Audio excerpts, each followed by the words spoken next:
ท้าวซ้อนเป็นชาวนาผู้ขยันแต่ลาวมีความฝันที่แตกต่างจากคนอื่นในขณะที่คนในหมู่บ้านพากันไปเฮ็ดเวียกอยู่โรงงานหรือเข้าเมืองใหญ่ซ้อนกับตัดสินใจเอาเงินก้อนสุดท้ายไปซื้อลูกเป็ดมาเลี้ยงอยู่ทุ่งนาท้ายบ้านนางมะลิเมียของซ้อนบ่เข้าใจในสิ่งที่ลาวเฮ็ดทุกมื้อมะลิต้องทนกับกินขี้เป็ดทนกับสังคมที่เบิ่งว่าพวกตัวเองที่ต่ำต้อยเขินและบ่มีอนาคตค่อยทนบ่ไหวแล้วซ้อนมื้อมีแต่กินขี้เป็ดติดโตไปใส่ไผก็ยักนี่ถ้าเจ้ายังบ่เลิกเลี้ยงเป็ดบานี้เฮาก็แยกทางกันซะซ้อนพยายามอธิบายว่าเรามีแผนการแต่มะลิบ่ฟังนางตัดสินใจเก็บเครื่องนี้ไปอยู่เมืองกับคนใหม่ที่เบิ่งดีกว่าปล่อยให้ซ้อนนางฮ้องให้อยู่กลางเล้าเป็ดเพียงลำพังซ้อนเอาความเสียใจทั้งหมดมาลงกับการเฮ็ดเวียกลาวบ่ได้เลี้ยงเป็ดแบบธรรมดาแต่ลาวใช้ระบบปุ๋ยชีวภาพลาวเอาขี้เป็ดมาเฮ็ดปุ๋ยใส่เนื้อที่นาหนึ่งไร่ของลาวเฮ็ดให้ดินที่เคยแห้งแล้งกลายเป็นดินดำน้ำซุ่มลดต้นทุนเป็ดช่วยกินหอยเชอรี่และศัตรูพืชในนาเฮ็ดให้ลาวบ่ต้องซื้อยาฆ่าแมงไหมรายได้เสริมลาวขายทั้งไข่เป็ดซีนเป็ดและข้าวหอมมะลิปลอดสารพิษ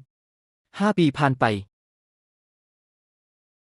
ลาวมีทุ่งนา10 ไร่ซ่อนกลายเป็นคนมีเงินในหมู่บ้านเข้าในนาเขี้ยวงามเม็ดเต็มไข่ได้ราคาสูงกว่าท้องตลาด2 เท่าเพราะเป็นข้าวออร์แกนิกลาวมีโรงงานผลิตไข่เค็มสูตรพิเศษส่งออกขายทั่วประเทศ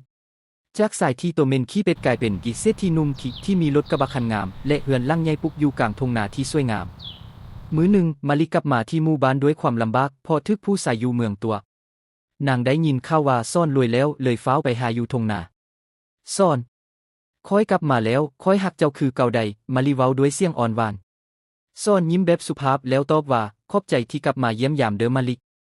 แต่ตอนนี้ค่อยบ่ได้เลี้ยงเป็ดเพื่อให้ไผมาดูทุกข์แล้วค่อยเลี้ยงมันเพื่อสร้างชีวิตใหม่และตอนนี้ค่อยก็มีคนที่พร้อมจะลุยขี้เป็ดไปนำกันกับค่อยแล้วมาลีได้แต่นั่งเบิ่งทุ่งนา10 ไร่ที่เขี้ยวงามด้วยความเสียดายในขณะที่ซ่อนย่างไปหาเมียใหม่ที่กำลังเก็บไข่เป็ดอยู่ด้วยรอยยิ้มบทเรียนของเรื่องอย่าเบิ่งคนแต่ภายนอกและอย่าดูทุกอาชีพกสิกรรมเพราะถ้าเฮ็ดด้วยสติปัญญาขี้เป็ดก็เปลี่ยนเป็นคำอุได